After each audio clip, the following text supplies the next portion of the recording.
Hello, you're listening to the Eric McKenna Project.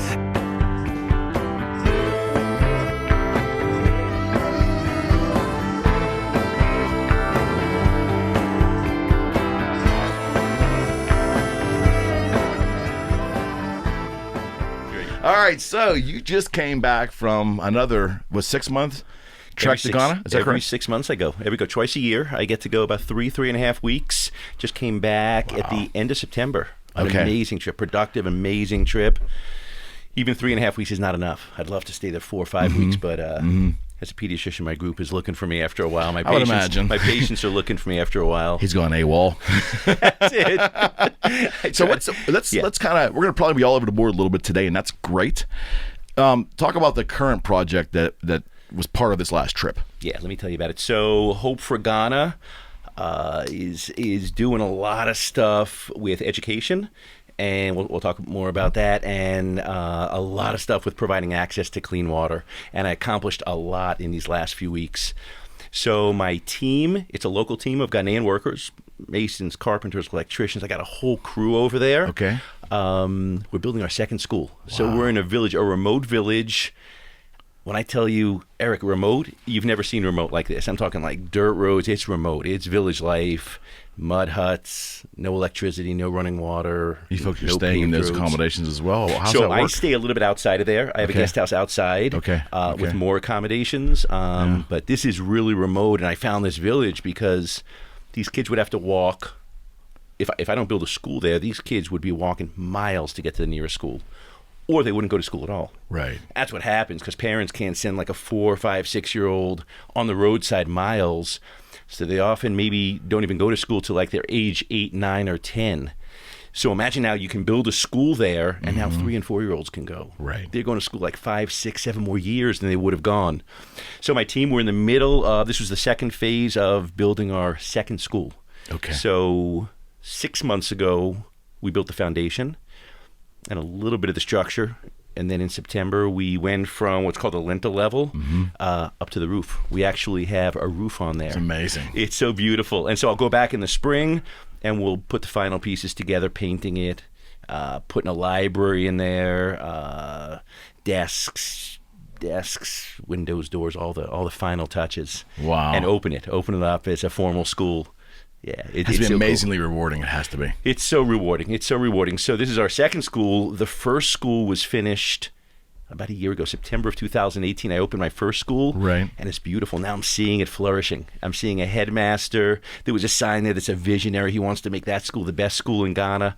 And so there's pride. It's pride. It's absolutely pride because he knows what's been given to that tiny village. That was also another very remote village. It's called Gakpokope. I bet you can't say that, Eric. Again once? I'll try. Gakpokope. Gakpokope. Gakpokope. You're close. That was good. It was good. It's okay. The Ghanaians laugh at me when I say it too, but they really laugh laughing when you at myself. Right?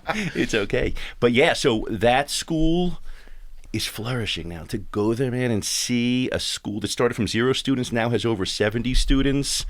Wow. 3 teachers, a 4th one coming.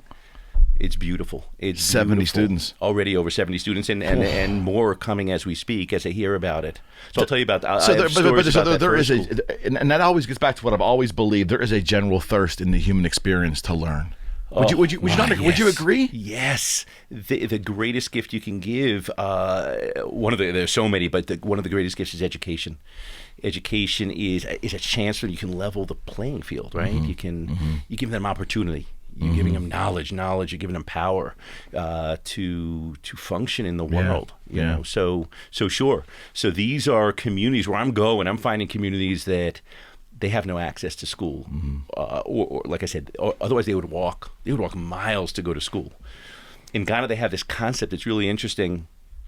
It's called schools under a tree. So there are kids. Imagine learning under a tree. They have no schools. The government can't afford to give them a structure. So these kids set up some chairs. They tack a board onto the trunk of the tree, and they use that as a blackboard. And teachers come and teach them. So you're at the mercy of the weather, the scorching sun, the rain, all that stuff. How can they learn like that? It's horrible, right? We can't even fathom what that is. I mean, Exactly. you know, We don't understand. We don't understand. So to give them a school, give them a library within a school, and that's how my work started. We'll talk about we'll that. get there. Kind of the libraries, to give them books, to give them a school that has textbooks. Most of the schools in Ghana don't even have textbooks, or they might have 2 textbooks for a classroom of 50 people. It's amazing what you can do. It's amazing what you can do. So now I'm very proud. We're building our second school, and it'll be finished in the spring when I go back. All right. So let's do the Eric McKenna Project Deep Dive, Doctor. I love it. I need a drink for this one, right? That's right, a comfortable deep dive. Yeah. So the next show, when the doctor comes back for show number 2, hopefully he's going to have in the evening. We might have alcohol on that show, Doc. I like that. We're in the afternoon here today because I want to keep it professional. So this is a very accomplished guest we have here today. We're on our best behavior here. That's it. Talk about childhood. Where are you originally from? Pittsburgh? No. So I grew up on Long Island. Okay. A wonderful family. We're 4 kids. I have an older brother, 2 younger sisters, and we grew up in typical suburbia of Long Island, outside of New York City. My parents chose Long Island because for the school system, it was just a better place to raise kids in terms of better schools than probably the New York City schools. Okay. So grew up there. My family has migrated into New York City after all of us kind of grew up, went off to college. My parents quickly moved to Manhattan, so they're in New York City. Okay. And and most of my siblings have followed. I'm the guy that stayed behind. I'm in Pittsburgh. You're the outlier. I'm the outlier, but I'm the vacation resort. They love coming to visit Pittsburgh. Pittsburgh is the vacation resort for them. You don't hear Pittsburgh and vacation too often together. It's a vacation resort. Ask my parents. They love it. Amazing. Yeah, they've even thought about moving to Pittsburgh. They love Pittsburgh. My whole family loves Pittsburgh. How was childhood for you? You a happy kid, or do you look back at it, relatively speaking? You had, it was good for you. Very happy kid. I was a studious kid. Okay. But it was good. It was good. But I think I loved moving on after childhood to college and beyond. I felt like I flourished in college. That's when I kind of found me. That kind of. So you were always kind of looking ahead then as a child, which is not always. Yeah, maybe, but I think I just found. I think it just happened. It just happened. Okay. But childhood was good. It was good. It was. Where did you do your undergrad? So I went to University of Pennsylvania in Philadelphia and loved it. Is that Penn? That's Penn. Penn, yeah. Yeah. Penn. Where is that? It's in West Philadelphia. West Philadelphia. It's in right. West Philadelphia. Right. Minutes walk from Center City. Okay. And I loved Philadelphia. So I had grown up. My mother's whole family is from Philadelphia. So I grew up. Our vacations were going to Philadelphia to see my grandparents and aunts and uncles and cousins. Right. So Philadelphia was kind of home for me. And then when I visited Penn, I knew as a high school senior. That was the place for you. This is the place for me. This is the place where I'm going. Okay. And it was beautiful. It's just a beautiful experience. Any moment in your life that might have been the trigger for medicine for you? So I kind of always knew. I'll tell you an interesting story. Sure. Pediatrics was not the first reason I went to medical school, in fact. But I kind of knew medicine through high school. At the end of high school, in college, I knew I wanted to be a doctor. But when was it? Probably in college. Early in college, I did a summer program. At Bellevue Hospital in New York. Mm-hmm. Now, if you know anything about Bellevue Hospital is a general hospital. What it's known for, you may have seen in the movies, is its psychiatric ward. Right. Really an incredible psychiatric ward. And I did a lot of work. I did some volunteer work, I think over a couple of summers, working with interesting people, schizophrenics, bipolar people. And I saw psychiatrists really kind of get into their mind and really help them, really do some amazing things with them. And I thought, wow, what if I could do that? Really get, because those minds, they're complicated, right? They're more than complicated. And I loved it. So I was asking the main psychiatrist at Bellevue, what should I do? Should I get a clinical degree, like a PhD, like a clinical psychology degree, or become a psychiatrist? And it was his advice, kind of the way of the world at that time, was towards medicine. Moving towards medicine. So he convinced me to go to medical school to be a psychiatrist. So that was my first thought when I went to medical school. And in med school, you do your first 2 years just in the lecture hall. So you don't really You don't really fine tune what you want to do. Right. It's all, neuroscience, biochemistry.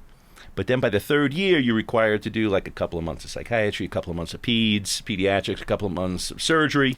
Right. And then you really kind of get a taste of everything. And I did my psych rotation. And it just wasn't as interesting. It was like middle-aged man that was just everyone was just unhappy. Okay. I felt like I was just in this unhappy place. I don't like my life. I don't like my wife. I don't like this. And I really, and then I did my peds rotation, and that just, that's in my DNA. Just helping kids, working, just enjoying that, watching kids grow up, being part of their life from, development and infancy to, when they go off to college. I loved that. So that was your passion. That was my passion. I realized quickly that psychiatry was not the way for me. And so once I had done that peds rotation, I knew where my destiny was, and I've loved it. It's for me, it's like working in a playground. It's just fun. Yeah, it's really fun. I think, but would you not agree? It does take a special type of person because there's a lot of patience and probably more patience involved with that field, right? Absolutely, there's a lot of patience. I think in all of medicine, you have to have a lot of patience. But yeah, in pediatrics, a lot of patience. You're dealing with so many populations. You're dealing with the parents. That's a challenge. Sure. You're dealing with the patient, the kid himself, and at different ages, it's more of a challenge. An infant can't tell you what's wrong. Absolutely not. Right. And then you get towards the adolescents and college kids that have a whole different set of challenges. Interesting, fascinating, kind of my favorite age group. Okay. But different set of challenges. And then you have, of course, the external forces around us now, like grandparents who want to give advice, the internet, where they get a lot of advice. What's that called? WebMD? Exactly. I will never go there. Eric, Dr. Google is now the most important doctor in their life sometimes. No, but it's terrible. It is. Yeah, so there are a lot of external forces, but you need a lot of patience. You need a lot of patience to understand, and you have to. Each population is so different. The 2-year-old, the 5-year-old, the 15-year-old, kids with special needs. So you're always, every time you walk in that room, it's something different. So it's mentally challenging and fascinating for you. It's fascinating, but challenging. Sure. I can imagine. Sure. Every like I said, every time you walk in that room, you don't know what you're going to get. You know what I mean? It's something new. It's something new. How did you get to Pittsburgh? So from Penn, I went off to medical school in Vermont, University of Vermont in Burlington, which I loved. I loved the medical school in Vermont. Vermont's beautiful, though, isn't it? It's beautiful. It is beautiful. I find it beautiful. Eric, I'll tell you when I find it beautiful. In the summer, which is very short. In the summer. Correct. Unless you're a skier. Yes, and I wasn't a skier. So the winters were brutal for me. Sure. They were brutal. No, I couldn't wait that. to get out of there. But it's beautiful. Oh, you have Lake Champlain there. You have, it's a college town. You have this, I forget the main street, what it's called. Oh, I think it's called Main Street, actually. Yeah. Not it. It's like Main Street, right? And it's cute. It's beautiful. It's quaint. It's quaint. It's so quaint. Beautiful. Small town, which I didn't mind. I didn't mind that. But the winters are like from October to April. That was a lot for me. But I loved it. So Vermont, I'll tell you what I loved most about Vermont. It taught you... I think they emphasize just taking care of that total patient, really dealing with the person. Not the emphasis wasn't always on the neurochemistry or the biochemistry. Not this. It was more taking care of people. Did it have anything? Did it have anything to do with the pace?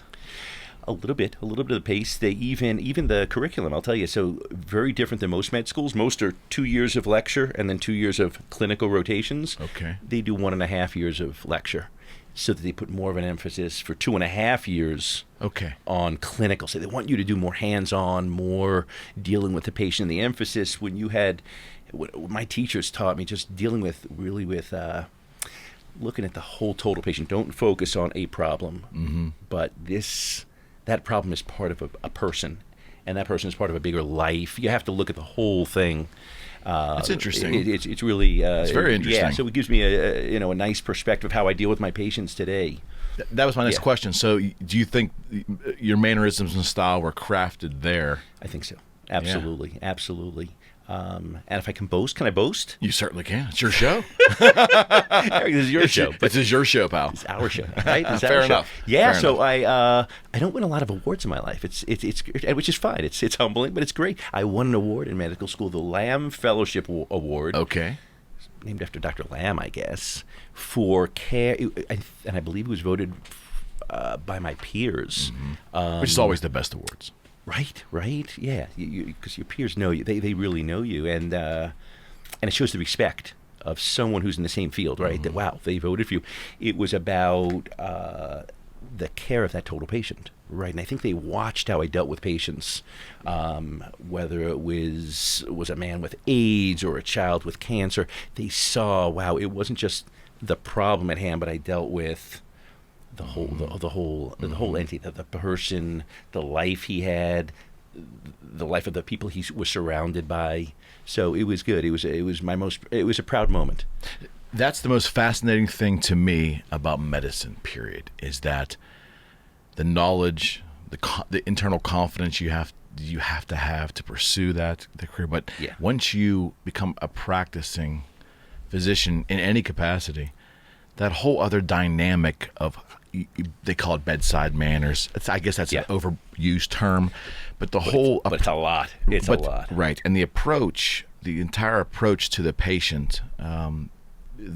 To me, the great physicians really get it. But you have to be made up a certain way, right? I mean, if you're a stoic person, you go into medicine for a specific narrow type of surgery, maybe where you don't truly have to interact that much. Right. You can get away with being yourself, right? Yeah. But what you were describing to me is the most fascinating part about medicine to me. It isn't the lectures and getting through the studies.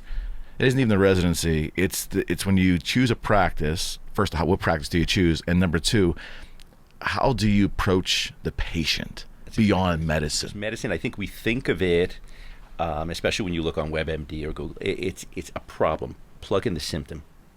Put it in the browser. Here's the symptom, and here's your diagnosis. The diagnosis may have nothing to do with that symptom. Maybe there's so many other issues that could be going on in that person's life that are causing that symptom. So you have to look, especially in pediatrics, you have to look at the total patient. And in pediatrics, it's more than even the total patient; it's the total family. Really, the family dynamics that are. So that's way more encompassing than what you really learned in med school. It's so much more, right? So a lot of it's innate. You have to have that feel, but a lot of it's experience, but a lot of it's that innate, what you want to put into it, and it's Bedside Manner. That's what I pride myself on. I always think that anyone, if you're comparing on, like when you go to these doctor reviews, what do they call, like Rate Your Doctor? I know of them, never saw them. Right. So anyone can check if he listened to it, my heart well, listens to my lungs, ears, nose, throat, whatever. Anyone can do that. But what I think a doctor really brings, it's all the other stuff. The intangibles. It's the intangibles, that bedside manners. How does he listen? How does he put everything together in terms of what's going on in your life, what you need right now, more than just it's not a single symptom at all. Because if a patient doesn't feel that the physician cares, that's everything. They're going to walk out and they're going to be dissatisfied. Especially in today's very reactionary culture with the web. I mean, it's brutal at times. It is brutal at times. Yeah.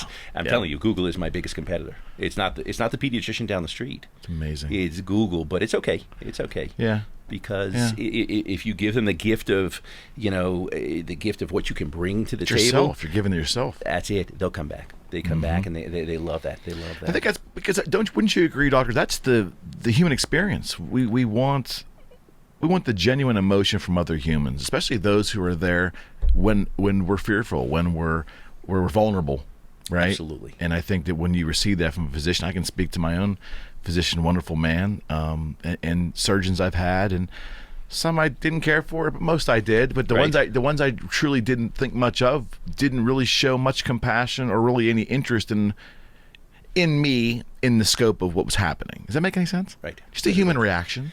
Absolutely. Right. No, it is. It's even small things. I know a patient of mine who now brings his kids to me. It's wonderful. So at the time when I saw this guy, probably in high school, maybe 10 years ago, 15 years ago, I knew he played for Penn Trafford. He was a running back for Penn Trafford.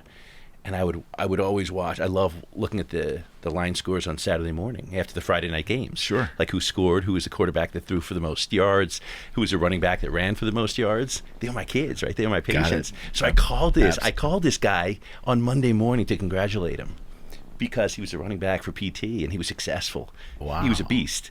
Wow. He couldn't believe, he still remembers to this day that Dr. Green's the guy that not just took care of me, the sore throats and the ear infection, that's easy, but that took the time to call me on Monday morning to tell me how proud I was of him. So little things, right? But you're just being yourself. That's it. Yeah, and but I think the niceties, the small things in life, the gestures, they go a long way. They go a long way. They go a long way in people's stories. That child remembers that. That's it.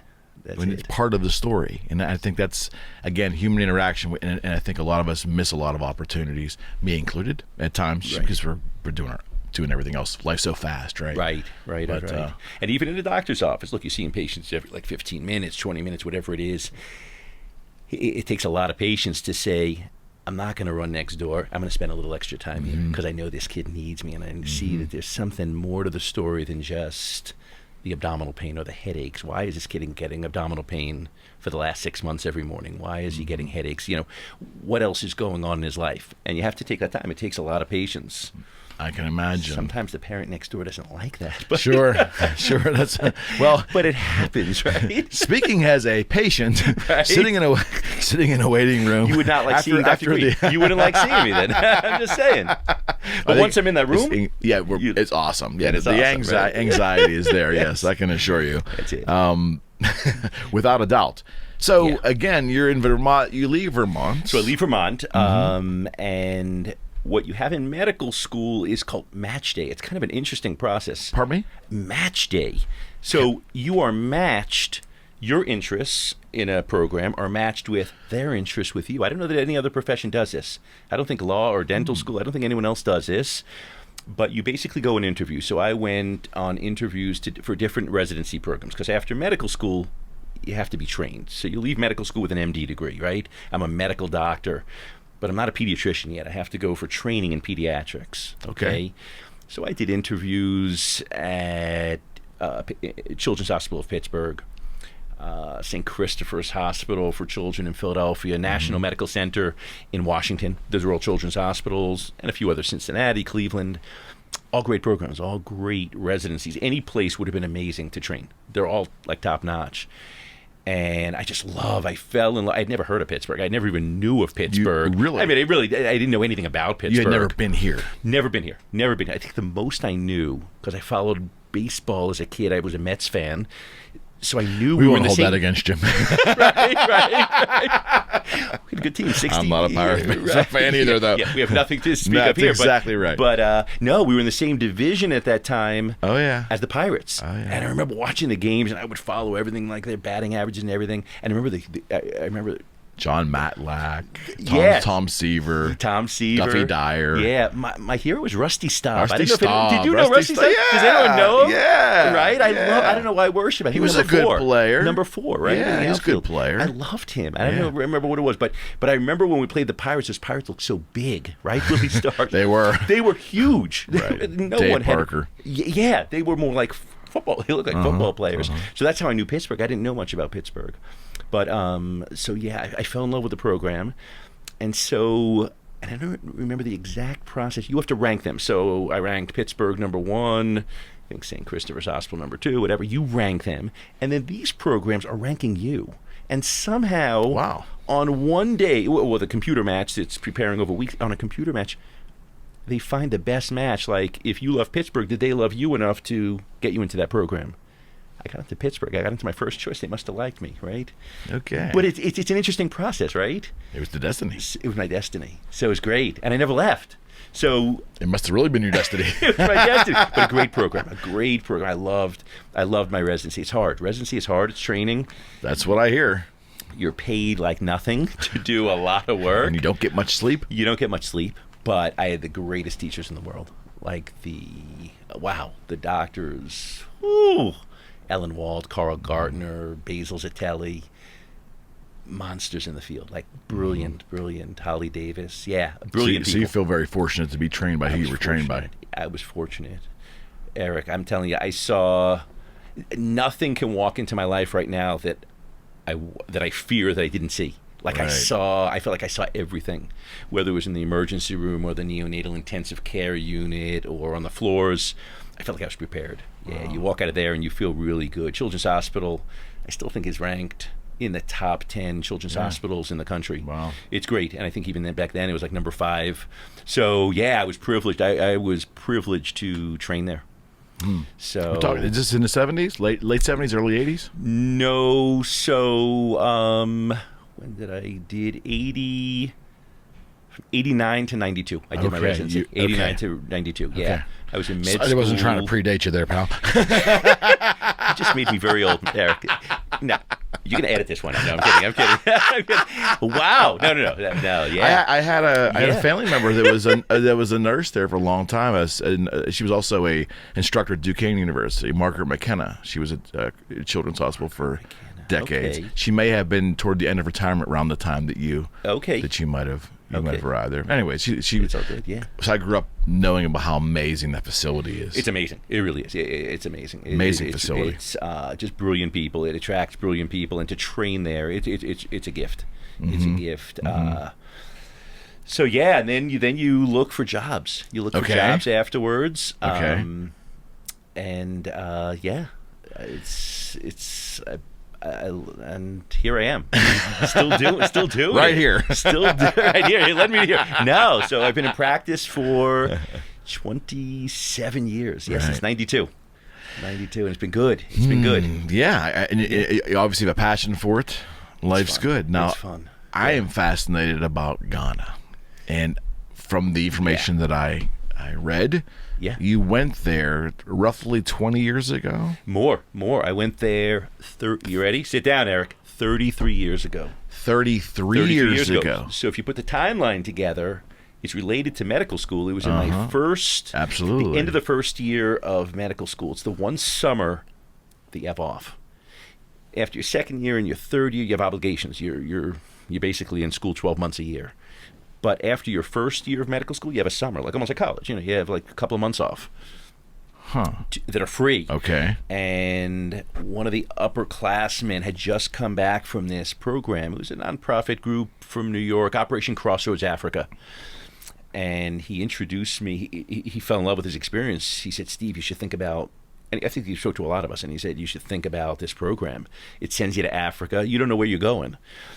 Operation Crossroads Africa sends people on agricultural trips, construction trips, medical trips. I forget what else, but you have so many things. So I applied for the medical trip, since I was prepared with 1 year of medical school. Not a lot, Naturally. right? Not a lot of training. I had biochemistry behind me, right? Like, what is that going to do in Africa? You realize, I don't Eric? know. Not a lot. Not much. Not much, but I'll tell you how Ghana translates that in a minute. But, Sure. So, and I got assigned. So I got assigned from Operation Crossroads Africa to go to Ghana. I learned, and I went with a group of 10 people, and we split off. 5 people worked in this village called Sahum, Suhum, Sahum. Okay. And then 5 people went off to another place for about 7 weeks, and then we met again to travel. After 7 weeks, we traveled for about 3 weeks, all through Ghana, to the west, Ivory Coast, Togo on the east. We traveled all the surrounding countries. It was fascinating. But I fell in love with it. Oh, my, did I fall in love with Africa. You fell in love with the continent. Fell in love with the people, the warm, welcoming people, amazing people. I basically I became part of the family of the doctor that I worked with, Dr. Marbell. And I basically lived with him and his wife and their kids. I was family, more than family, Right. To them. And Africa's amazing. I always tell the story. You're assaulted, certainly the first time you go, but even after, by your senses are assaulted. Sure. Like with the taste, the smells, the textures, the colors. It's so bright. So I love it. There's a funny story. Like when I'm in, there's a beautiful smell in Ghana. So when I see the smells, it's not just like food. It's like this humid. The foliage, the trees. No, it's like a little. I want to say almost like like a molded smell. Okay. But almost like burnt corn. It's from the humidity. I think it's just the humidity creates a little bit of that mold. It is. I love it. I know I'm back in Ghana. Got it. When I smell that, I miss it. When I get on the plane after 3 weeks, oh like, I don't smell. I want to. I need to go back. Okay. But it's the Okay. colors, it's the people, and you're overwhelmed by the needs there. You're overwhelmed by the needs, and you see some horrible things. You see poverty. I mean, most of all, you're going to see poverty. It's so impoverished. You see so much that you could look at as desperation and hopelessness, and all I saw, Eric, was hope and opportunity. That's how I looked at it. Opportunity to help. Opportunity to help, and that's why I went back year after year. That's how I looked at it. There were, to say there's.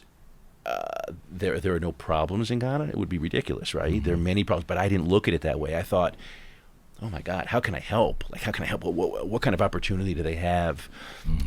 But it was overwhelming. I'll tell you one of the most overwhelming stories. My first trip, Right. I used to play on the hospital grounds. The nurses had homes near the hospital.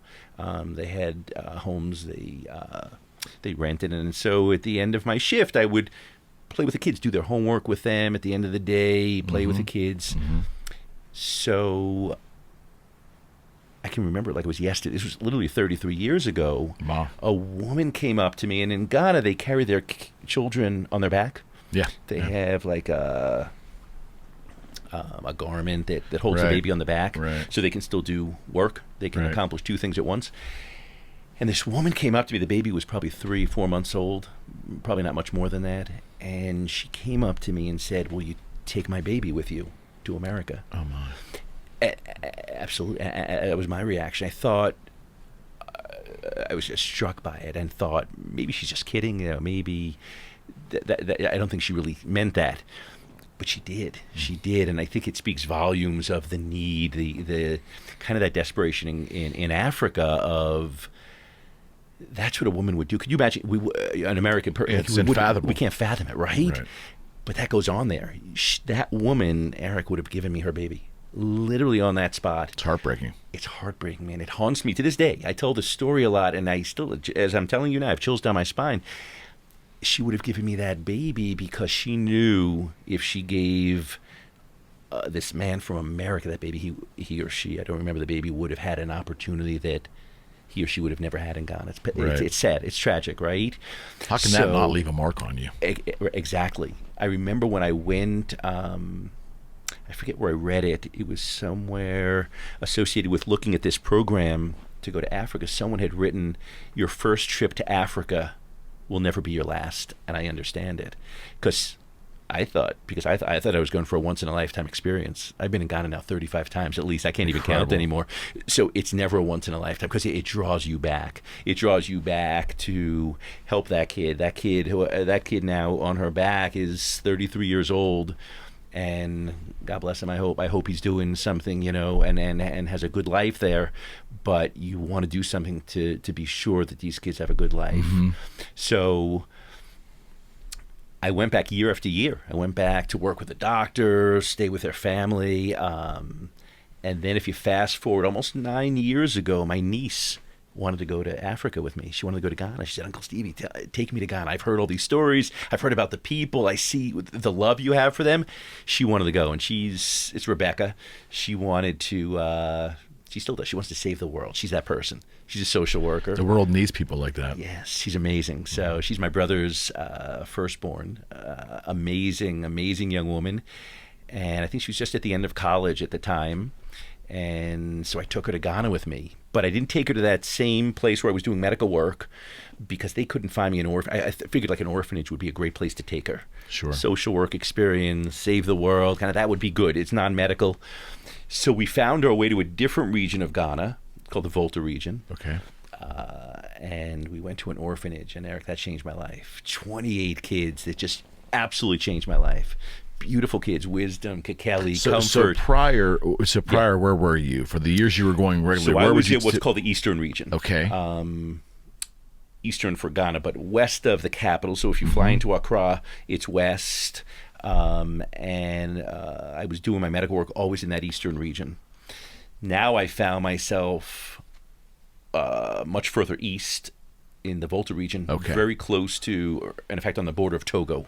Togo's the country just on the east of there.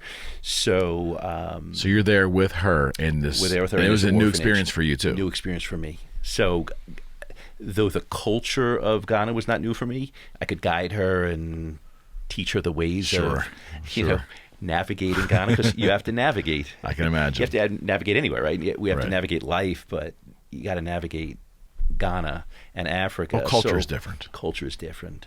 I remember her she was just overwhelmed. She arrived in the airport and was just overwhelmed that day, just being there. I think the humidity, the heat, the newness, even she was just overwhelmed. So I was able to guide her and navigate her through that. But it was a new experience. It was a new experience. I've never worked in an orphanage in my life, never in the United States or anywhere. Okay. And wow.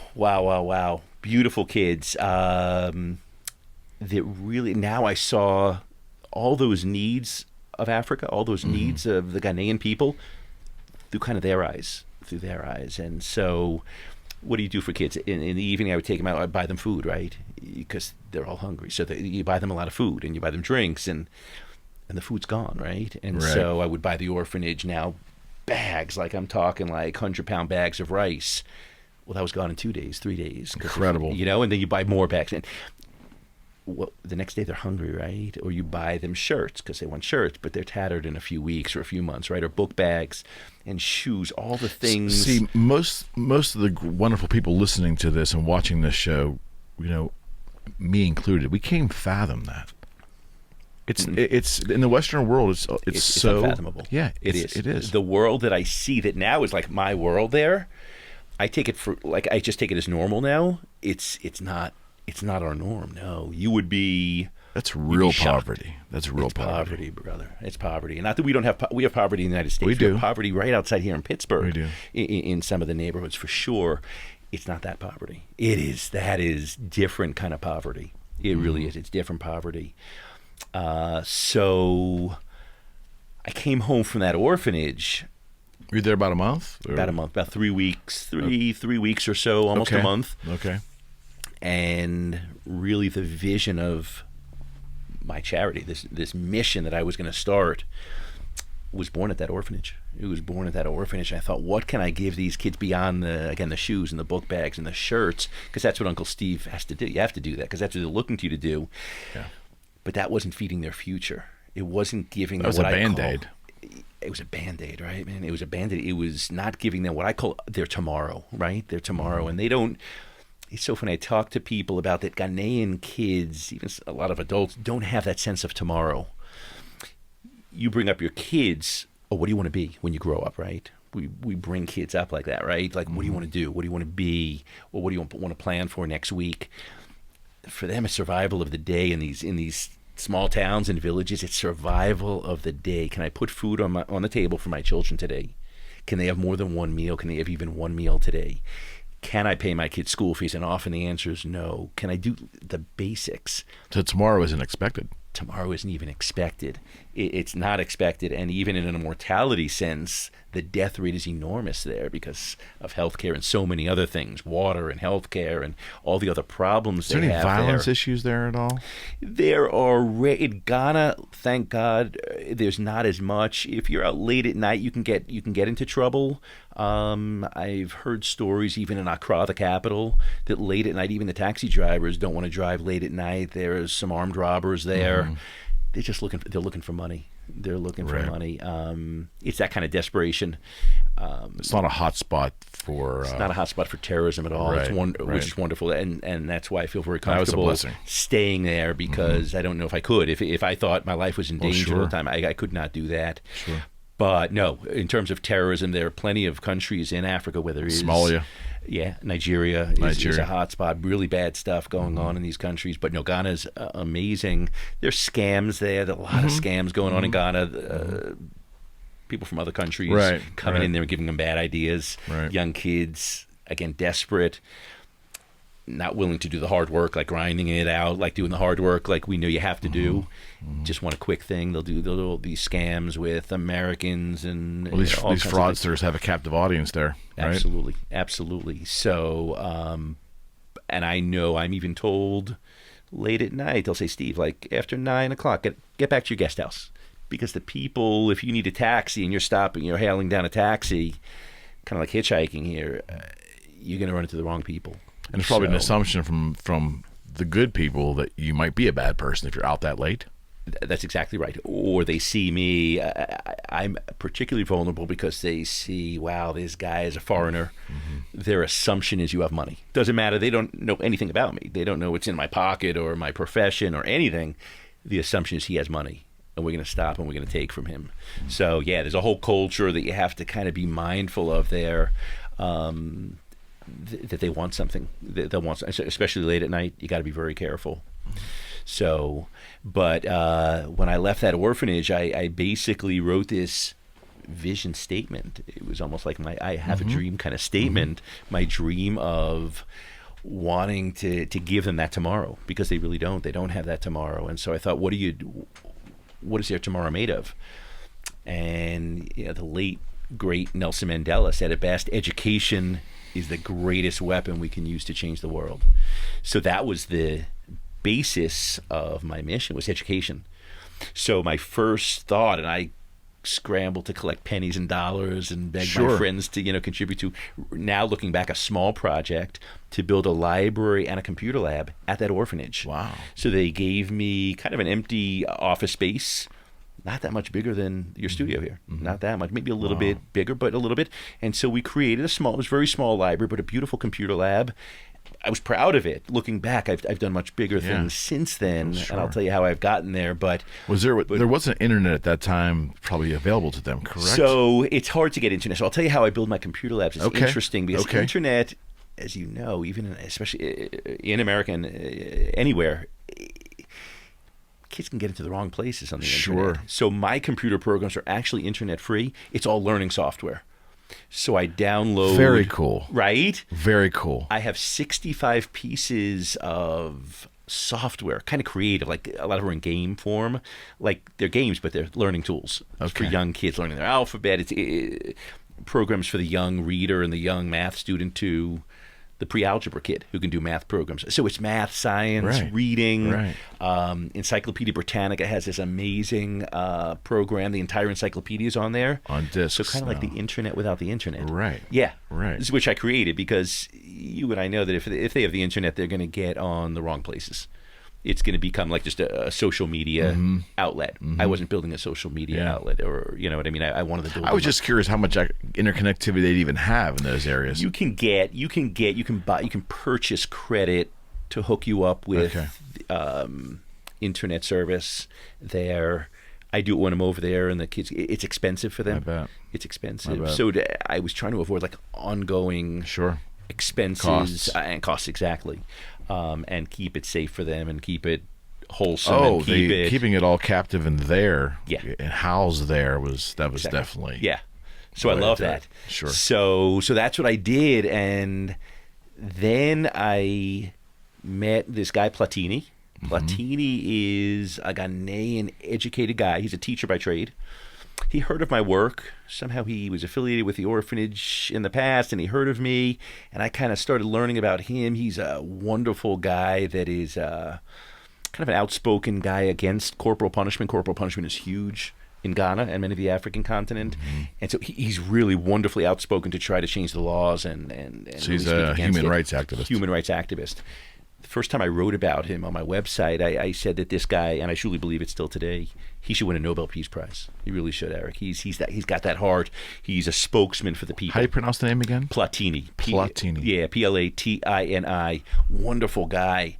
And he's really responsible for kind of taking me from the orphanage level, which is beautiful, and I'm still in touch with the orphanage and all the kids. They still visit me, but taking me to bigger places. So he said, Steve, I know you've been there. To broaden your vision. Yes. So he said, let me take you to schools of like 800 students, 900 students, and we can plant a library and a computer lab. So now it's wonderful to affect 28 kids. That's beautiful. But how about now we do 800, and you put it in a school where maybe in the evening they can keep it open and invite the community. And now you're impacting thousands of people with the same amount of work, the same amount of, the money that has to go into it. Right. Now I'm using donations a little smarter, Because some of these parents probably had very poor communication skills, I would think. Some of them probably can't read. Absolutely. It's just the children, because the parents didn't have any opportunities. That's exactly right. A lot of these kids, especially in the small towns and villages, are uneducated. So a lot of these I meet kids all the time. I'll tell you a story later about God's Way. God's Way is a very interesting story that never had a day of schooling. And they come from families that never had a day of schooling. So yeah. You almost wonder how they just got through the day. I mean, Right. So a lot of these people that I meet, they depend on, they're farmers. A lot of them are farmers or fishermen, especially farming. Farming is big there where I am. And so they depend on that, and that barely feeds them. It barely can feed them. Maybe the surplus they can sell in the marketplace, but it's hit and miss. If the weather's wrong or the crops, the yield is just not great that year for whatever reason, they suffer. They really do suffer. So Platini took me, and so we went to school after school. He found these schools where he said, wow, we can make a really big impact, and we did together. So, and the other thing that Platini did besides getting me to the right school, he built a team, because I went from one area where the orphanage was to kind of a different area, still in that Volta region, but kind of hours away, far away. And he built my team that's still with me today. So from my second library and computer lab to the third, fourth, fifth, I've done 6 of them. Wow. To now, I'll tell you about schools. I have the same team. The core, Yeah. my masons, my carpenters, my electricians, they're the same. That's amazing. That's amazing, because I'm going to tell you what you need in life, but you need, especially in Ghana, is loyalty, right? Honesty, loyalty, consistency, but kind of a faithfulness to your mission, right? So my workers, they believe in my mission. I mean, they would die for this mission. They would die for me. They'll work. When I say blood, sweat, and tears, it's beyond blood, sweat, and tears. They work day and night. They work on Saturdays, sometimes on Sundays, to do the work for me, to get it done, because they believe in the mission. They see, wow, look at what we are doing. It's not Steve Green or Hope for Ghana. Certainly. It's look what we are doing. They're part of it. Well, sure. So it's beautiful. So Platini built that team, and we went library after library. And then I started thinking bigger. I had just enough budget, just enough money in the bank to think, wow, can I build a school? With a thought that, there are kids learning under a tree. We talked about schools under a tree. That still is just amazing to me. And the kids would show up for that. Because there's because again, I believe there's that natural hunger to learn. There is such a hunger. It's unbelievable. Right. Unbelievable. I've said that to people, and I've been scoffed at for saying that. They didn't believe there was a that parenting was I don't know how to say this. Parenting was required to get children to learn, and parenting's important, yes, certainly, but the hunger is in there, right, Doctor? The hunger is there. I'm going to tell you, when I open up a library, even those smaller projects before I started building schools, the libraries, you would open up the doors, kids would run. We had to almost hold them back. Wow. You picture like a concert scene, like at Madison Square Garden. Like people just wanted to run. The Who, right? This was the Who inside there. The books were the Who. Right. Exactly. Wow. The books, that chants. Yeah. They knew. It's just innate. I think it is. It's innate. Who taught them? A lot of these kids never saw a book before, a storybook before.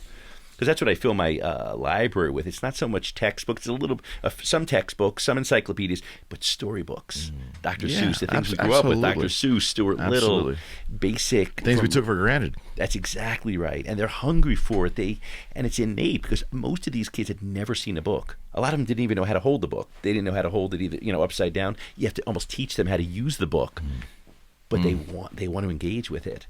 The yearning is there. The yearning is there, so it's beautiful. Yeah. So we went from libraries. Then I spoke to some people. I spoke to other people that kind of connected me. Everything in Ghana is connections, right? If you don't know how to do something, it's true in life. I find it here in Pittsburgh. If you don't know how to do it, sure, find the person who can show you, who can tell you how to do it, right? Correct. Because it takes a village. I mean, no question. I'm a doctor. Do you think I know how to build schools, No question. Eric? Right? I don't know how to build schools. I don't know how to build libraries, but I found the people that can get me the people. Right. So now I got this team. I got the village helping me. It's beautiful. So we built our first school between September of 2017 and September of 2018. It's not Franklin Regional. It's not, tell me about High School. Tell me about the school. So I'll tell you. It's we went. So I collaborated. I spoke to this guy, very educated business guy from the capital, Accra. His name is Wisdom. It's a good name, right? It's a very good name. By the way, I'll especially if he has any. Yeah, absolutely. And Ghanaian names are so beautiful. I mean, just one word? Well, yeah, although they have multiple names. But their first name is often virtuous traits. Patience, comfort, wisdom, hope, love. Really? Beautiful names. And then I still want to tell you the story about God's Way. How do you not love the word God's Way? Or Godwin, right? Mm-hmm. It's good. It's good stuff, right? Mm-hmm. Even if you're not religious, you just love like God's Way, right? Like that kid has big shoes to fill, right? I'm just saying. Just saying, that's big. In some circles, very big. right? So, yeah. So I met a business guy named Wisdom, and he said, wow, the school idea is amazing. I'm going to help you do it. And he was right. He got me in touch with one of the members of parliament. So a member of parliament is almost like a senator. They each have, like a senator has a state here. Mm-hmm. They have the members of parliament there have their section of the country. I think they're like 280 members of parliament. They have their section. So I met a wonderful guy, Honorable Bernard Ahiafor. I've been working with him the last couple of years, and he shows me and it's a huge area that he's in. Mm-hmm. But beyond the poverty, there is so little in terms of schools. There's so little in terms of access to clean water. So he was the perfect guy for me to meet and collaborate with and say, Bernard, show me what you need. Let me look and kind of choose where I should do my next project. Okay. So Bernard took me before we started in September 2017, so it was probably the trip before then, let's say the winter, my winter trip or February. He took me around to several villages, and one worse than the other. I mean, I could go to any one of them and make an impact, right? Right. So he showed me this village, Gakpokope, small village, a few hundred people, small village, but a lot of surrounding villages that could take advantage of my work. No running water, no electricity, no paved roads. During the rainy season, their dirt roads are like flooded. People can barely pass in or out from there. Again, as we say, unfathomable in the American standard, right? We can't picture it. Not at all. So I fell in love with the people, and I thought, wow, that's my project. That's where I'm going to build my first school. And so we built a 4-classroom block. It's a beautiful horizontal structure, 4 classrooms, one of which also is a library. So beautiful amount of books, a staff room for the teachers, and then toilets, which is unheard of in most Ghanaian schools, like a boys' room and a girls' room for the boys' toilets and urinals. Like, let me be frank. I mean, most Ghanaian students are just taking care of themselves behind the school grounds, right? There's no toilets there. Most homes barely have a toilet in these villages. In fact, I would say none of them in the villages have toilets. So to put kind of that American standard on it and give them something better was beautiful. I bet. So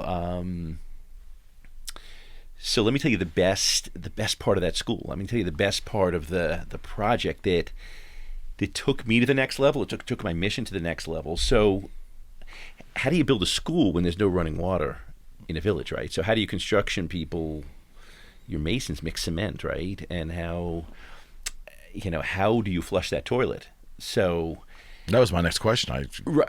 How did you urinal or a toilet with no water? Exactly.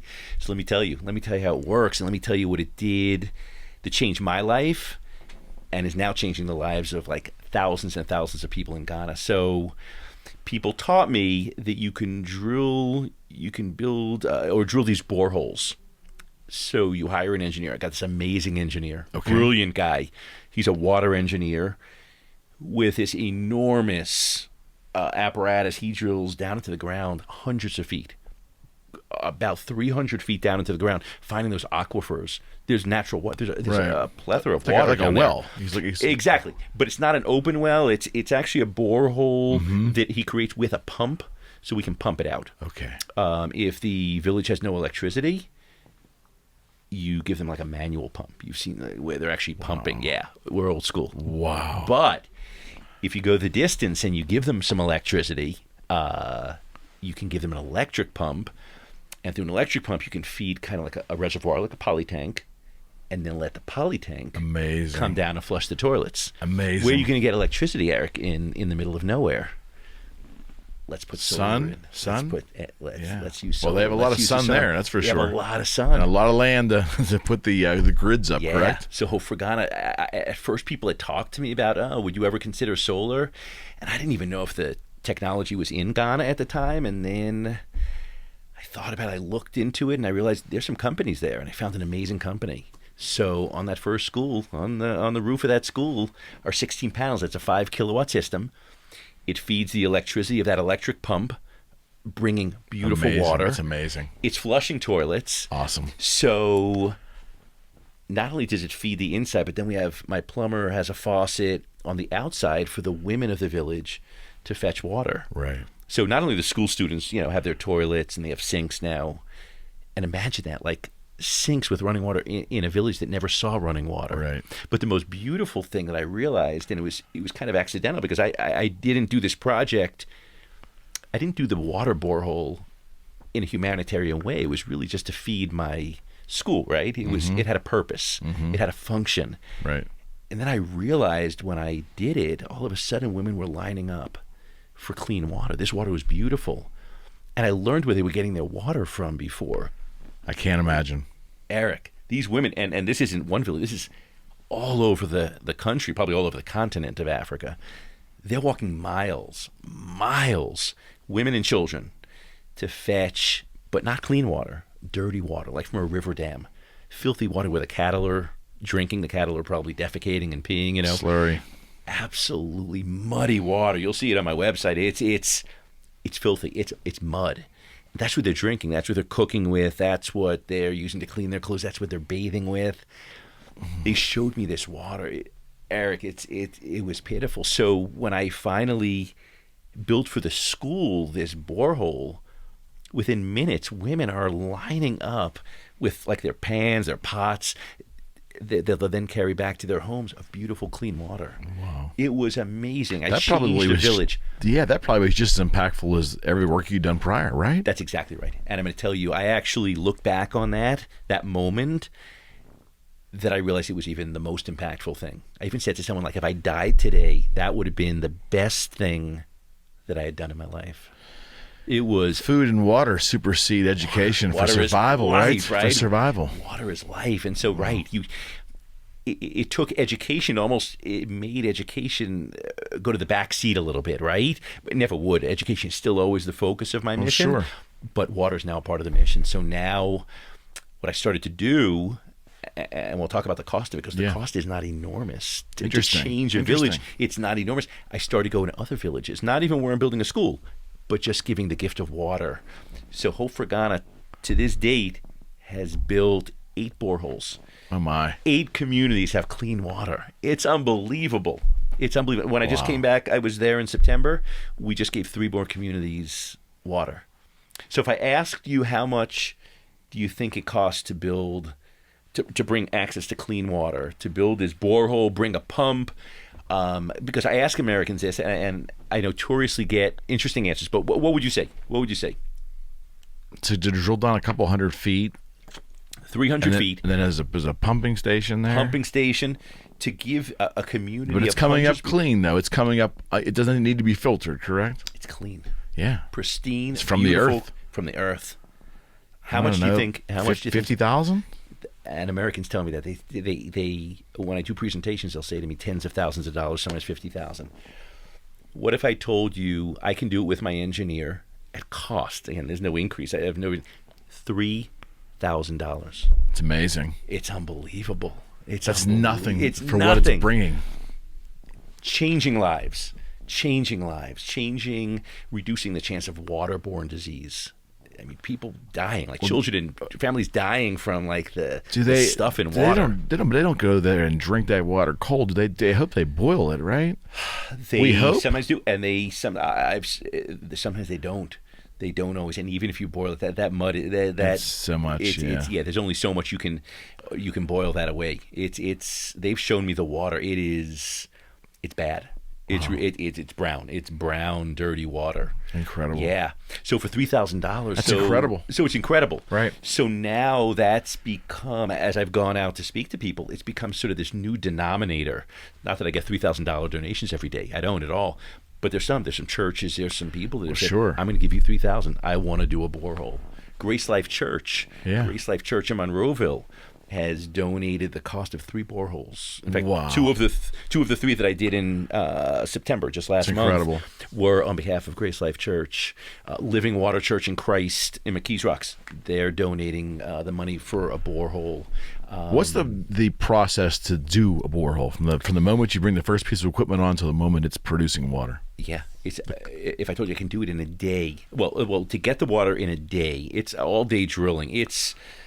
I'll have to show you a picture. It's a big apparatus. That's drilling slowly through the earth. It takes What's the circumference of that? hours. That Probably about 10 inches, something like that? 8 to 10 inches. Okay. Yeah, 8 to 10 inches exactly. I'd say more like 10 inches. okay. And then they leave I guess it's PVC pipe, basically PVC piping down. That's what's still there. Incredible. And sometimes they can hit the water before 300 feet. I think the first one we did, they did in about 200 feet, but most of them, the terrain is bad there. It's tough. It's tough. It took about 300 feet. And even the last couple took a second team. Then my engineer, Francis, had to bring in a second team, what's called hydrofracture. What is that? So he had dug the borehole. He was getting a little bit of water, certainly not enough for a community. He then outsources to a guy that does his hydrofracture, sending pulses of high-pressure water. Basically, that water is breaking through more bedrock. Right. So it takes the little bit of aquifer that he found, and I guess it expands it and finds other aquifers. I'm not a water engineer, so I don't know. You're going to be one by the time you get this done. Right? I just know the word aquifer. It's a good word. It's a good word, right? I like the word good aquifer. word. Like, I found an aquifer, right? Right? How many people in Pittsburgh have found an aquifer, right? Oh, bunches of them. Right? So that's what he's doing. And you connect them to other aquifers, so you create like more of a pond, and that's the well. Like you would if you saw a well. Sure. That's what the well. That's the well, but you're not seeing an open well. It's not open water. Got it. So they can do that in a day, usually from early morning till evening. They do that, and the next day, my guy hooks up the pump. Incredible. So I already have. When I go back in the spring in March, I have 3 planned. I have 3 more planned already. Wow. And anyone that wants to get on board, I'm ready. My engineer and I are ready. We collaborate with, again, the member of parliament, the district assembly that kind of knows the communities. Because how would I know which communities need it the most? Right. They know. Yeah. So the government, is it a corruption issue? Is it there's no industry, so there's no tax base? If it really is a manageable number to bring water, why will the government not take care of their own people or try to? There's a lot of corruption in Africa. Let's just say it's a lot of corruption. So money's going in the wrong hands, and the resources don't reach these villages. So I'm not, just so you know, I'm not in the big cities at all. Oh no, I fly into Accra. And I get out of Accra. I get it. I buy my books there. I buy all my stuff there. Sure. My books, the computers. I have a place that sells brand new Dell computers. Right. When I do a computer lab, but I get out of there. I love being the man who's helping the kids in the village. I love that. And the more remote it is, the more right? It's just gratifying because those are the forgotten people, man. They're forgotten, and so the government just doesn't put the resources there, and the government's putting the resources in the wrong place. It's just amazing. Yeah. We'll never understand as a Westerner. A government that could never take a census would have no idea who's actually in their country. That's exactly right. Naturalized, is it Guyanans? How do you pronounce it? Ghanaians? Yeah. Naturalized Ghanaians? Yeah. That are there, that were born there, generations probably, that there's no accountability, there's probably no social security number, there's just not, they're just there. Records are sparse. Records are really sparse. Birth certificates are sparse. A lot of people don't even know their birth date. They don't know their birth because they have no records. So it's just again, it's so hard to wrap our heads around. It is that in 2019, if you saw the pictures of the water they're drinking, to even fathom that in 2019, with the wealth in the rest of the world, some parts of the world, in the United States, Europe, how do we allow? It seems such a solvable problem. It's so solvable. If I can go in with my engineer and do this already in 8 villages, and I plan, Eric, I want to do hundreds. I want to do in my lifetime. I want to do hundreds and thousands of these. Why not? Why isn't the government doing that, right? Why isn't the United Nations in there? Where are they? Where are they? Where is everybody? I shouldn't have to be doing this. I love doing it, but Right. it seems like there should be more of a solvable problem. Incredible. But I think that the money that goes in there doesn't end up in the right place. The roads we drive on in Ghana are in just as bad condition today than they were 20 years ago. You know what I mean? Like, it's just... A lot of them probably not paved roads. They're just... Yeah, some of them are paved and they're potholes. When I talk about potholes, almost like that sinkhole we had in Pittsburgh. It's like that. It's like that. You lose the whole car in there. Yeah, you can lose your car. Yes. So are there the people that are in these villages, and obviously there's some may have some resources, some most probably don't. Are there cars? Are they that poor that there's just really nothing? There's nothing. So if someone has just enough money, they can get a car, and the conditions of the cars they're buying are pretty poor. It's usually the stuff that you and I would send to the scrap, to be thrown away and scrapped. They're importing those cars. So if someone has just enough money, they can buy a car and hire people to drive those cars as taxis. So that's a pretty good business there. Okay. They can do decently well because most people don't have a car. So to get from their home to the marketplace. Some don't even have a place to eat. It's nothing to eat. No fresh water. I mean, it's just... Exactly, yeah. It's amazing. So, yeah. Everything we take for granted is not there. So, yeah, cars are not there. But cars are on the road, but they're more taxis. You're not... Maybe in Accra, you'll see people with their private cars, but in the villages, it's more people with getting around by taxis. So... Wow. But what you're talking about is, people living in absolute destitution. Yes. Is that correct? Yes, I mean, absolutely. They are, access to education is like a privilege for them. They don't have... Hell, they can't get food and water, some of these people. Access to food is a privilege. Most of them in these villages, most of the kids in these villages are eating maybe one meal or two meals, and they're just used to that. That's all they have. If they can get one meal, they're happy. The concept of 3 meals and snacks like we do in America doesn't exist there. It takes getting used to for me, and I have to get used to the difference. I'll tell you where I'm going with this. So, sure. For someone to even do you a favor, if I was going to pick you up, you said, Steve, can you pick me up at the airport? I pick you up at the airport. I'm glad to help you, right? You're a friend of mine, so I pick you up. I'd never ask you to pay, right? I'd never say, well, can you pay, can you give me money or expect money?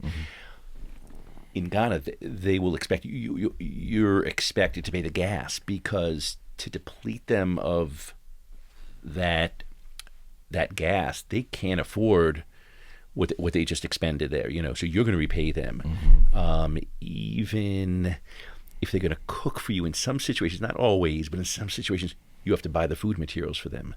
As compared to if you invited me to your house, right. I'm assuming I'm not paying you for the food. Yes, Eric, or I'm not coming. I'm just going to tell you I'm not going to come. I wouldn't blame you. No, but seriously, it's expected.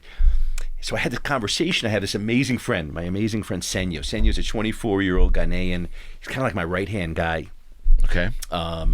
Trusts the guy, loyal, trustworthy friend, and I'm kind of bringing him close to me to be kind of that guy that's there in Ghana watching over my work, almost like I gave him the title ground operations assistant, kind of like when I'm not there, he can watch things and take care of small problems, for me. So I asked Senyo that concept. It's really an interesting concept. I was telling him kind of this concept that if what charity is to me is when you can do something for someone and you expect nothing back. Absolutely. Right. But in Ghana, I was asking him why, and I kind of know the answer. It's not like I really needed the answer, but I was trying to still wrap my head around the frustration of it, of why, for example, even at the airport, if someone helps me with my bag, lifting my bag onto the cart, he's expecting money. If I don't give him money, he's going to be upset with me. In America, nobody, you just do it. You help a brother out, help right? People, right? You help people. So Senyo had this beautiful, it was pathetic. It was a sad line, but a beautiful way he described it. He said, Steve, and I knew it. It's not like it was novel to me. But hearing it from my dear friend, like put it in perspective, he said, Steve, our pockets are dry. Our pockets are dry. That's why. We can't.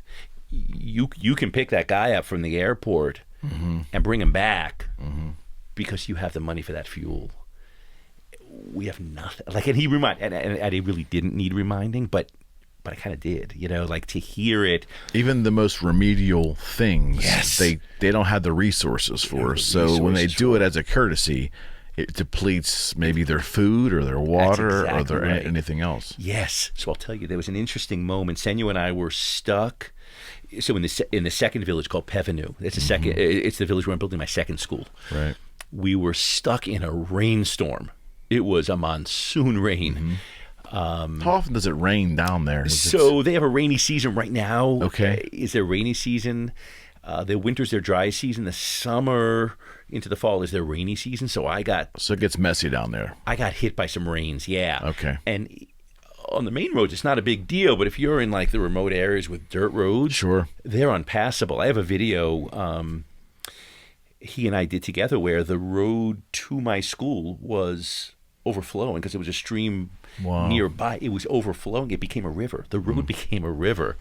So we entered the village, and the rain was coming down hard. So we were hanging out in someone's home, in his room.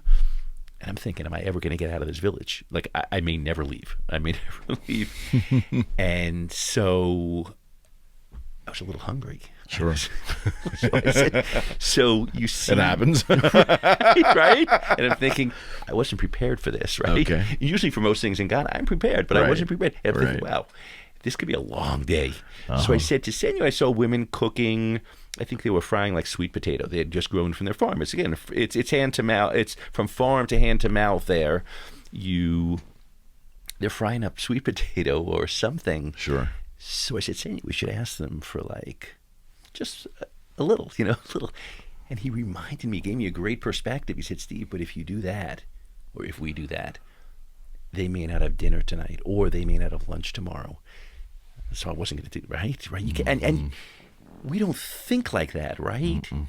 I wasn't asking for like a big meal. I thought like maybe, and his perspective was beautiful. He's wonderful. That's why I love the kid. He gives me that perspective when even after 33 years, I still don't see it as he sees it. It's You know what I mean? a different way of life. It's a different way of life. So I think I know the Ghanaian way of life, and I'm pretty good at it. Sure. It's complex. I'm still learning. So it's wonderful and I didn't. But what they did, so they have. We ended up eating watermelon. They have tons of watermelon. Okay. That they grow. So we had watermelon. So it filled me up. Oh. I really, Eric. Not a fan. Me too. I really wanted the sweet potato. I get but it. no sweet potato for me, right? Right. Because Senyo was beautiful. He gave me the perspective. So.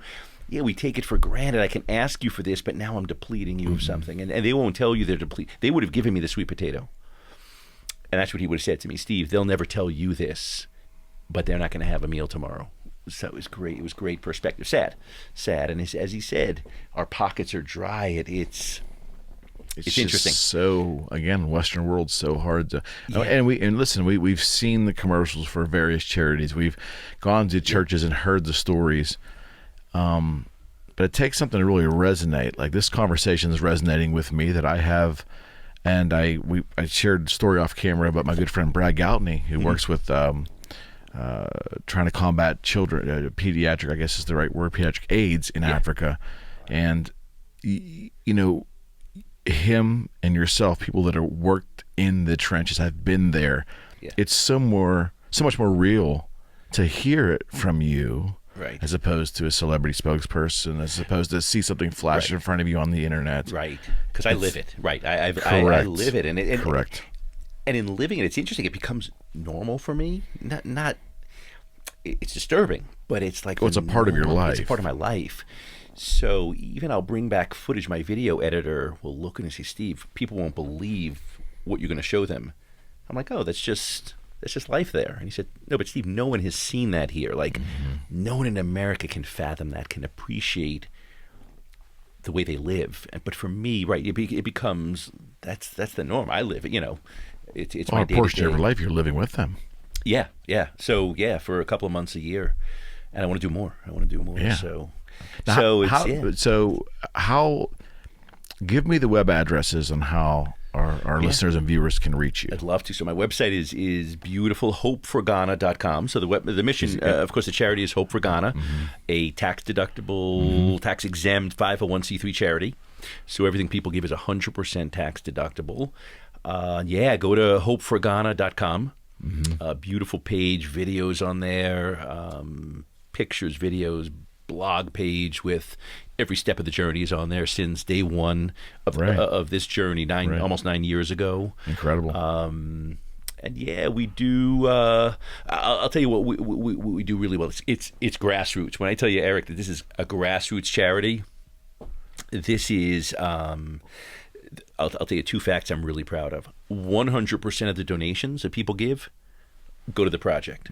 So Steve Green pays his own airfare. I pay my own guest house, my own food. So literally 100% of that $1 or $1,000 or whatever goes to the project. It goes to the project. But what I love the most, it's really beautiful. I'm not bringing over teams of Americans to do the work. I'm giving Ghanaians a chance to work. So every bit of that money is in the hands of Ghanaians. Right. So that Mason now can feed his family because he's now making that money on the workmanship that he does. He feeds his kids. He sends his kids to school. It's purely parochial there. Absolutely. It's a beautiful cycle. It comes in, and I get to be, I always tell people I'm the messenger of their goodwill. That's the gift that I have. I get to live it. I get to be the messenger of their goodwill. So the dollar goes beyond the concept of dollar. The dollar purchases the water, but that dollar is also helping the livelihoods and the lives of these tradesmen's families. That's exactly right. So when we build a school, sure, we're building a school. So that village now will have a school for, let's say, 150 kids. Right. 150 kids will be educated. Maybe at night the library will be open for their parents, to learn. So it'll impact a lot of people. But I just impacted a crew of 20 to 30 people. Absolutely. Skilled workers, semi unskilled workers. We bring in. It's a beautiful concept of communal labor. So when I build a school, I have my core team, my masons, my carpenters, my electricians, but we bring in anyone from the community that wants to help. So as unskilled workers, high school kids can mix cement, they can do all kinds of stuff, and they make money. We pay them. So it's beautiful. They've never seen the ability to make money like that. So it's really, really nice. So sure, so they're paying their school fees. They're paying for food. They're paying. Yeah, it goes for whatever they need. It's amazing. So it's a blessing that you were to find that technology there and find the. We don't have to bring teams in. That's a blessing. That's exactly right. Right. So I kind of like it. I kind of like it. I think I think the traditional charity and mission brings Americans over top with heavy. them. It's or dictatorial, I should say. Exactly. And I want it to be built the way Ghanaians want it to be built. It's still got the American concept. Again, the toilets are, not typically the solar power. It's got the American touch. It's got the beauty that I want to bring in, but it's done the way they do it. And that probably endears you more to the people there too. Am I right? Right. Absolutely. Absolutely. They love when you are part of their culture. They're really, they love that. They love that you want to be part of them. When you eat their food, when you speak even a glimpse of their language, and I can't speak. They have so many tribal languages. I know a little bit of Twi. That's what they speak in Accra, the capital. Okay. I know a little bit of Ewe, where I am right now in the Volta region, like "Hi, how are you?" kind of thing. But when you can do that, you've endeared yourself. They love that. They love that. Now, do you travel with interpreters? Do you? I would imagine you probably have. Your team probably has interpreters in there now. So I use the local people in the village. If I have an educated, like high school kids, sure. So the kids are learning English right now in the schools. Okay. So if you get a kid in junior high school or high school, he's speaking English, but most of the elders are uneducated. They can't, so I need them. Or now my friend Senyo, who's like, we're glued at the hip. He's my interpreter. Because commonality of language builds trust, right? Absolutely. Okay. Absolutely. I would think. Yeah, and you want to make sure. I want to make sure they're hearing it the way I want that I'm trying to tell it to them. Dialects and all that. Yeah. Things can be misinterpreted. You don't say. Right? Yeah. We take that for granted, don't we? Yes. I'll tell you. Even the English. It's so funny. Their English. Even a well-spoken person. I'll think I'm hearing it the way in America would interpret it. We interpret language. Oh, sure. It's not just the words that are said. So I'll think, I just know what this guy said. Senyo may tell me, Steve, no, that's not what he was saying to you. And I'll look at him like, what are you, crazy? No, I know. It's my language, right? I think like arrogant, like it's my language. He goes, no. And he's right. They use it differently. And I think probably all cultures, they use it differently. Mm-hmm. It's just different. It's different. Yeah. So I'm learning. It's a complex. It sounds like you have to constantly keep learning there. Constantly learning. Every trip's a new. Yeah. Obviously, what comes through from our conversation, Doctor, is that you're so passionate about it. I love it. I love that. Life. Yeah. I love that about life when people find that. And thank you. I've been, knock on wood. I look for that. I've had it. Yeah. I still have it. Yeah. And I want that for everybody. If I could give the gift of the world, that was the one gift I would give everybody, is to find the passion. Exactly. And this is my passion. I found it, and I think that's what allows me to be kind of the storyteller. That's the gift I can bring back from Ghana, is to tell the story. Because the story is theirs. The story is the Ghanaian people, the joy. There is joy and hope and opportunity going on there. It's beautiful. It's their story. It's God's story, right? But but I get to be the storyteller. So I get to be the messenger of the goodwill here. I bring the goods. I bring the donations and the all that. And we'll talk about other donations. I bring clothes and shoes. Like, people bring me everything. Like, so it's not just. Of course, I depend on financial donations, but my patients give me like clothes and shoes, and people like have brought me vitamins. I brought flashlights this time. Imagine going to a village without electricity and giving them flashlights. Is that powerful? That's hugely powerful. Yeah, I never thought of it until one of my simple thing. Yes, one of my colleagues, Dr. Patty, had these like handheld, like maybe 5 inches tall, these flashlights at her son's wedding. It was out in an open area. I said, Chris, can I have the extra flashlights you have? They were like amazing. I thought I could give those as gifts. Oh yeah. So, of course, she went over and beyond. She bought me like on Amazon like a ton of them, and I'm giving them out, and they're lighting this up at night. And bro, something like that is just like amazing to them. Right? Yeah, it's the wow amazing. factor. It's amazing. And God said, "Let there be light." Right? All of a sudden, there's light. So it's amazing. Again, with things we take for granted. Yes. It's incredible. Yeah. So let me tell you the story of God's Way, because I love the story of God's Way. Sure. God's Way is an easy way. It's not hard there to change the world. Like, you can change people's lives there. So God's Way is, I told you, we use a lot of communal labor. Right. So from the village. So I noticed this kid on the first phase of our school back in February. I noticed all the kids work hard. They all do a great job. They're mixing cement. They're like, pushing wheelbarrows full of, cement block and all this. It's heavy. It's hard work in the scorching sun, right?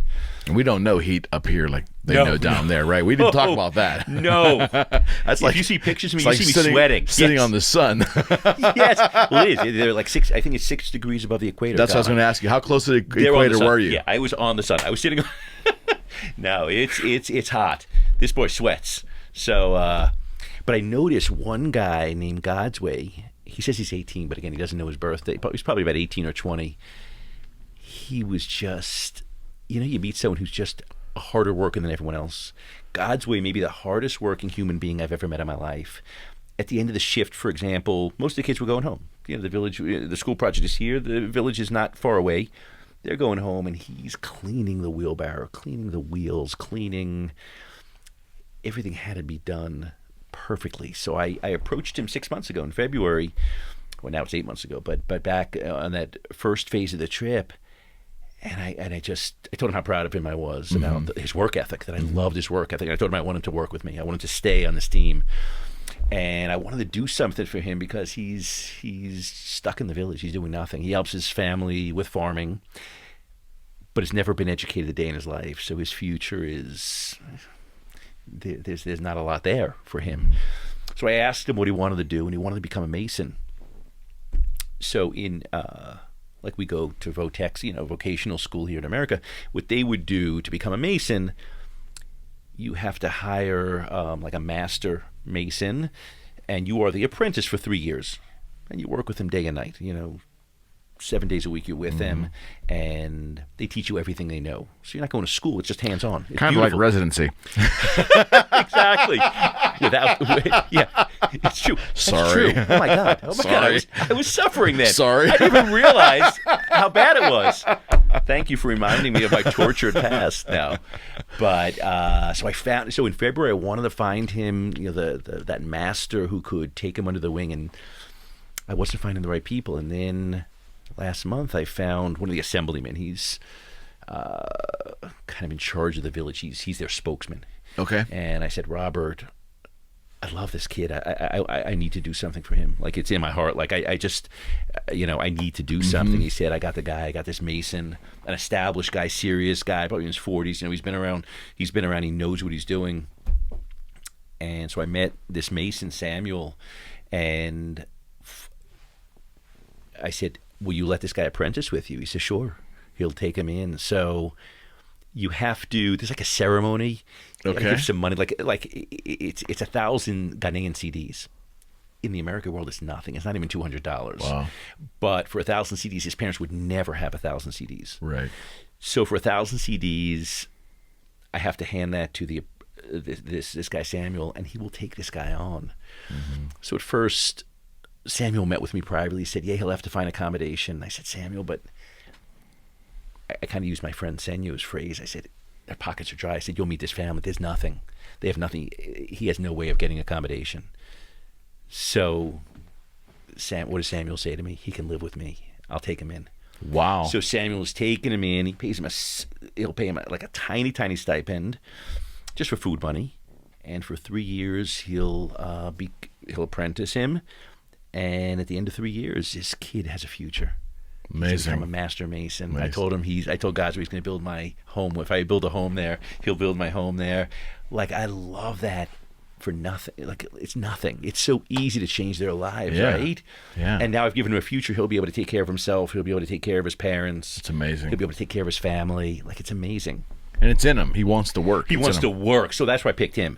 I picked him. In fact, I gave him a little speech. I'll tell you the speech I gave. I'll tell you the first line of the speech I gave. Sure. And then I'll tell you about my obligation in 3 years. I have to have a graduation party for him. It's a great graduation party. Cool. You're invited, by the way. You're invited. I might go. You might, right? So I might go. But I wanted to let him know that so many people would love that opportunity that he has. Like, he has an opportunity in front of him that people would die to have.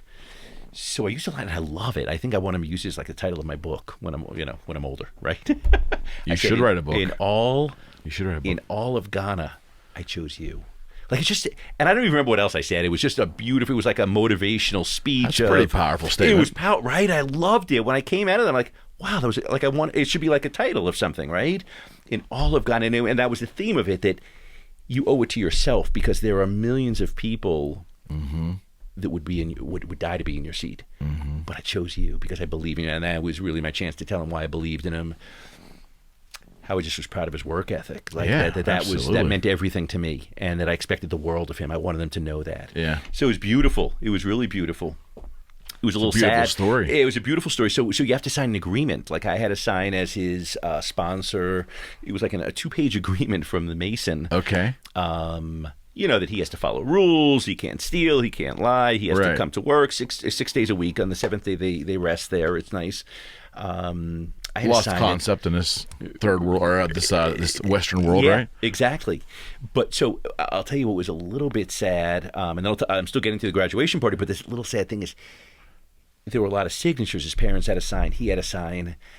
He doesn't know how to sign his name. He doesn't know how to write his name. Forget signing. He doesn't know how to write his name. So what they do, it's interesting. They use ink, just like ink you'd fill a pen with. Put it in a thumb, and they use a thumbprint. Thumbprint for the signature. So I told God's Way, and I'm telling you that before I die, Eric, I'm going to do this. I said, God's Way, I'm going to teach you how to write your name. Like, right. Don't you think, like, every man should know how to write his name? Every man, woman, and child should know how to write their name, right? Absolutely. Even if you can't read, I want him to write his name, right? Again, we take that for granted. Yes, right? And then his parents had to do the same thing. They've never been educated. So it's interesting. So next time when I go back, God's Way is going to know how to write his name. How come you physicians seem to forget how to write your name at some point in time? Maybe I'll teach myself how to write. Seriously, you should see. I've seen physician signatures all through my life. Yes, they're horrible, aren't they? Thank God. You may want to get someone else down there to teach him how to write his name. That's right. Thank God for when electronic records came into my life, maybe, I don't know, 6, 7, 8 years ago. Most physicians curse it because it's cumbersome. It's cumbersome. I loved it. I never had to sign my name or write it, but it was beautiful.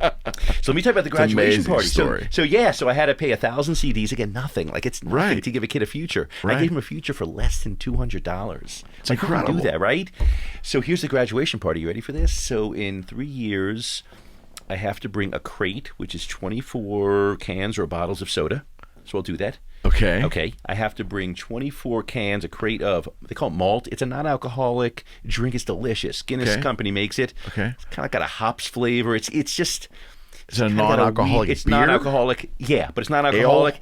Yeah, but not even beer. It's sweet. Almost, it's got a wheat flavor, molasses flavor. I didn't even know how to describe it. Almost like pop then. Almost like a pop. soda pop or something. Yeah, but a specific flavor that I'm not describing well. But, and I have to bring a goat. You gotta bring a goat. I gotta bring a goat. Hopefully one you can buy down there as opposed to taking it on the plane with you. You mean no one's donating a goat? Well, I mean, my wife's a flight attendant, and I've heard all kind of. If you put a little red vest on there, you probably could get a goat on the plane. So she has some pull. I can get maybe it's a very through her. I can get a goat Oh my on. gosh! Oh my gosh! And a goat is even my workers have kidded with me, like, Steve, we've done a really good job. You should buy us a goat. It's food. It's I guess it gives milk. Like, you can run around. It's gives sustainable. milk. Yeah. It's sustainable. Right. Ultimately, it gives meat. It's so it's the ultimate gift there. A goat. A goat. I'm gonna get Samuel the Mason a goat. Right? Well, you have to. That's part of the agreement, It's right? the agreement. Incredible. And malt and soda. Who would have thought? Like, I never thought. If you told me 10 years ago, Steve, you're going to be signing an agreement that you owe a guy a goat, I'd say that's a little... Take him a case of Iron City beer will change their life. Right? I should do that, right? Bring a little Pittsburgh. Bring him a little Pittsburgh. Yeah. They do drink beer down there, but but he wanted... What brand of beer do they drink down there? They have some indigenous Ghanaian beers, Gold Star... Nothing we'd see up here, right? Imported in, right? But they have stuff from like Europe. They Okay. have some Guinness. Okay. They have some I forget the other names. Guinness is the big one there. Really? But then they have a couple of Ghanaian indigenous beers just made in Ghana. Yeah. So Guinness is just their afterthought of a beer, but here we pay more for it. Good figure, right? It's a second choice. They want their Interesting. their Ghanaian beer. Yeah. That's interesting. But So before we finish up here, turn back to Pittsburgh. When you're home, what does Dr. Steve like to do with whatever free time you actually find? Yeah, not a lot of free time, right? Right. I admire you for that. Yeah, right. I have two full-time jobs. I love Pittsburgh sports. I'm a big Steelers fan. Trying to get a few of those on this show here soon. Yeah, good. Past and current. Okay, good. Working on that. That would be beautiful. Yeah, that always goes over well in Pittsburgh, right? Absolutely. Steelers go over well in Absolutely, Pittsburgh. Man. Yeah, I take my dad. My dad's an avid Steeler fan from New York. Cool. Born and bred in the Bronx. How'd that happen? And somehow he loved that I was in Pittsburgh, started watching the Steelers. He fell in love with Jerome Bettis. When Jerome was, Jerome, he was the epitome was a good one. Grit, right? Hard working, blue collar, You bet. grit. He respected that. And it was around that time, maybe like 15 years ago, that he fell in love with the Steelers. Wow. Actually took him to the Super Bowl. The one, it was cool. in Tampa Bay where we beat Arizona. Yeah, the last Super Bowl it was we won. 09? February 1st, 09. Yeah, we went. Very cool. So I take him to a game each year. So I love the Steelers. I go to sports games, sometimes Pirates games. I need more of a reason, I think, to... Yeah. We all do. I need a reason to get excited. We all do. Yeah. Play some music. pianist, I hear, right? I'm a piano guy. Pianist. Yeah. So my parents, actually, is a cool story. When I bought my house, I bought it in 96. Okay. May of 96. Like the next week, what arrived at my house was a Steinway grand piano. It was the piano I grew up on. You I gotta grew be up kidding playing me. Wow. from New York. My mom wanted me to have it. Amazing. So it's sitting in my living room. I don't play it enough, and I could have, if I practiced the piano like my mother told me to, I maybe could have been good. See? Right? I never did. So, but now I love it. Is it therapeutic for you? I In the love essence it, that yes. it's a diversion. I love it. So now I don't read like classical music and study, although I'd love to get back to it because it was beautiful. But I just play by ear. I'm like a 70s guy, Billy Joel, Rod Stewart, Elton John, like that kind of stuff I can sing, and I wouldn't sing in front of you, but I'm like that. But got classic rock stuff, right? But just pop rock. And it's therapeutic. I Absolutely. love it. I don't know if my neighbors love it, but I have that problem with guitar. I'm not sure my neighbors love it either. But no matter where I've ever lived, I don't think any of my neighbors have ever loved it. if it's loud. So I actually took guitar lessons. I took 2 or 3 years. For me, it's a bit more of a struggle. It's work. Whereas the piano, I don't even have to look at the key. I can just play. That's interesting. I hear it. I can play by ear. So I had to do it. That's interesting. Guitar is just different for me. I didn't grow up on it. It was just more of it was more in high school an afterthought. Piano, I started when I was 7 years old. So a lot of correlations between the two instruments in regards to the way the chordal things, chords. Yes, it's therapeutic. Isn't It it? is. Music is. Oh, no question. Let's talk about Ghana again. What's the music down there? The music is beautiful. A lot of drums. You'll hear it in church. You'll hear a lot of stuff in church. I would think so. Drums. At weddings and funerals, they'll often have a brass band. Especially like at funerals, okay. they'll lead the processional with a brass band. Brass, okay. So they do a little. Are there bit of any that. fretted instruments at all down there? Is it prevalent? Like guitar, or any kind of version of a guitar? Or I don't know that I've seen that. I think it's drums. Interesting. They have some keyboards. If they can afford. Again, many places can't even afford that to have the instruments. Sure. But they learn keyboards. I don't know. I'll find out. My next trip, I think I'm going to find out if they play the guitar. There you are. I don't know. I don't think I've seen a guitar there. Really? Yeah, but maybe I'm just not. In these small churches I go, there's much of anything. There's not much of anything, right? Yeah. So maybe in the bigger churches there are. I can't say. I'm going to find out for you. This was excellent, my friend. It was good, right? Was this easy for you? Good time? It was a great time. Yeah. Anytime I can share, I'm telling you, there is so much joy over there. There's joy in my life. There's joy in. I can hear their joy through you. Yeah, it is. It's beautiful. I always was bothered. Do you remember the Sally Struthers commercials? Oh yeah. I forget what she was advertising for. You would see these kids in Africa with mosquitoes and the bellies from starvation. I thought, wow, there's another story in Africa. Why aren't people showing it? And the biggest compliment that people give me when I send out my emails, send out these email blasts of when I come home from a trip, all the pictures of these kids.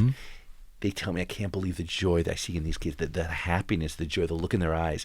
Then I've done well. If I brought back that joy. There is joy there. Because that's another part of the story. It's a huge part of the story. Yeah, why would you not show that? Yeah. It's not to say they're not weeds in the garden, right? You can't ignore that. It has a lot of weeds. But there's a story of joy, and I think Hope for Ghana is bringing a lot of that into these villages that otherwise would be forgotten. So yeah, I can't wait to get back. You're invited. You can come. And you're invited back here too. I love that. Yeah, I love that. I tell you, because the story's evolving, right? That's the whole point. The story's evolving. Absolutely right. Maybe. And it's hopeforghana.org? .com. So hopeforghana.com. Hope for GHANA.com. And people want to get involved. They want to donate. I love it because I want to do more. I want to build like 10, 15, 20 schools. Well, such a low entry point to build. Absolutely. A school costs probably about $75,000 to $80,000. Wow. That's it, to educate hundreds of kids. Or just the water, just the water device. The water, 3,000 is nothing. That's insane. So yeah, if people want to get involved, sure. For sure. I think churches have had a great attraction to my mission. Everything is tax deductible from a corporate standpoint or an individual standpoint. Yeah. So come on board. Right on. I'm going to. The team is just growing bigger. Eric, you're part of the team. I'm going to. You're part of Hope for Ghana. I am. That's it. There's hope. Whew. Thank you, my friend. This was fantastic. Eric, this is amazing. And I appreciate you taking the time out. It means a lot to me. It was great. It was an honor. An honor to be here. Your place is... Wow, this is electric here. Thank you. Not literally with electric electric Nothing's guitars. plugged in. Yeah, no, it's beautiful. It's got the vibe again, a positive, real. Thank you very much. Well, I definitely hope you come back in soon too. I can't wait. Thank you, Doctor. Thanks. All right, Eric. We are out. Thanks, guys. God bless. There you go, Eric. Woo! Did you like it? Was it good? I loved it. I loved it. Man. I mean, was it good? Did it from your you're end? phenomenal, and your story really comes across. Good. You're a great speaker. Are very articulate, and you're the passion that you have for the human condition comes through, Doctor.